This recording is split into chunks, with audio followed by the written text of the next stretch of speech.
On day one as president, I will sign another executive order directing the U.S. Treasury to purchase 550 Bitcoin daily until the U.S. has built a reserve of at least 4 million Bitcoins. This afternoon, I'm laying out my plan to ensure that the United States will be the crypto capital of the planet and the Bitcoin superpower of the world, and we'll get it done.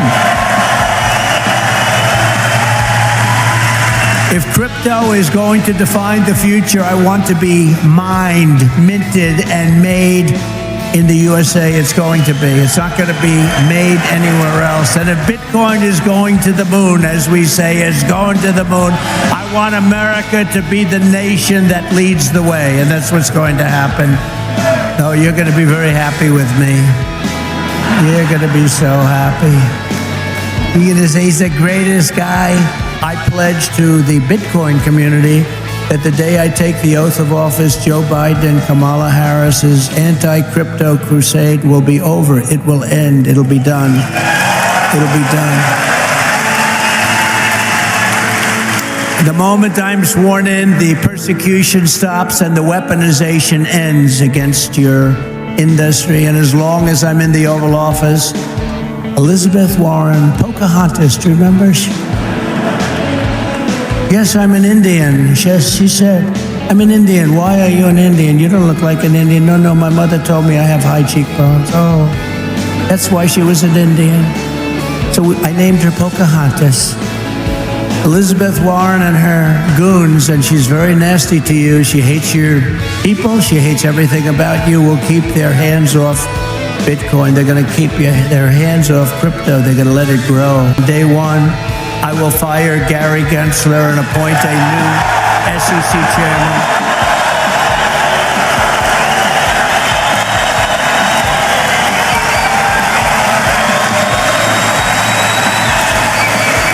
I didn't know he was that unpopular.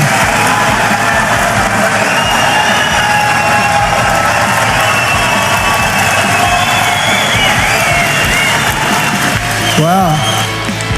I didn't know he was that unpopular. Let me say it again. On day one, I will fire Gary Gensler. Whoa.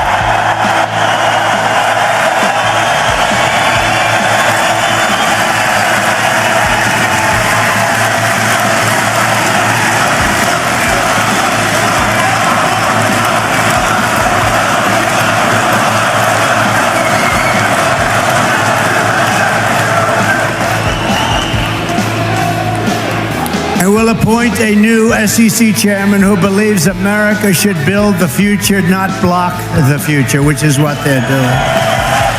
As president, I will immediately shut down Operation Choke Point 2.0. They want to choke you. They want to choke you out of business. We're not going to let that happen.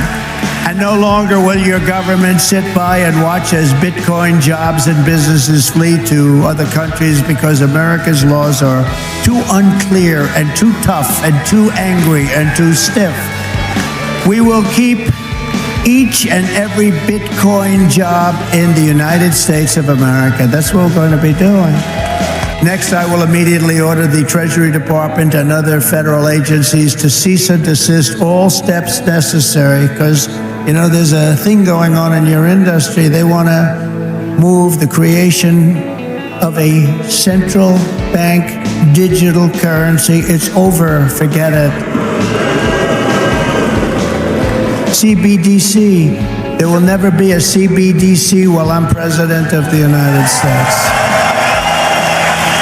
As part of our effort to provide regulatory clarity, we will create a framework to enable the safe and responsible expansion of stable coins. Do you know what a stable coin is? Does anybody know? Please raise your hand. Allowing us to extend the dominance of the U.S. dollar to new frontiers all around the world.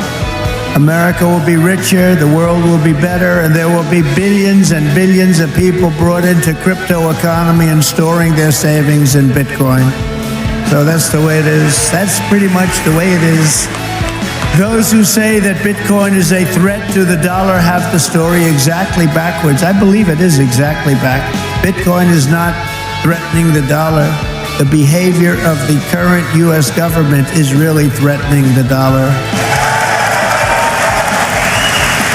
For too long, our government has violated the cardinal rule that every Bitcoiner knows by heart.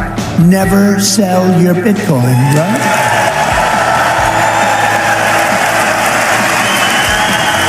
That's right, isn't it, huh? That's right. How did I figure that one? Never sell your Bitcoin. And so, as the final part of my plan today, I am announcing that if I am elected, it will be the policy of my administration, United States of America, to keep 100% of all the Bitcoin the U.S. government currently holds or acquires into the future. We'll keep 100%. I hope you do well, please. This will serve in effect as the core of the strategic national Bitcoin stockpile. As you know, over 5 years, the United States will assemble 1 million Bitcoin, 5% of the world's supply.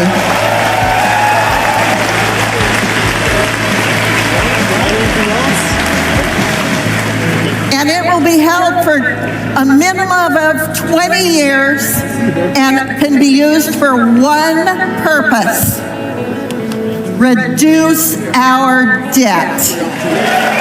I want to say, first off, it's a pleasure to be with you. I spoke recently at the Bitcoin conference in Amsterdam, and the things we talked about were very different.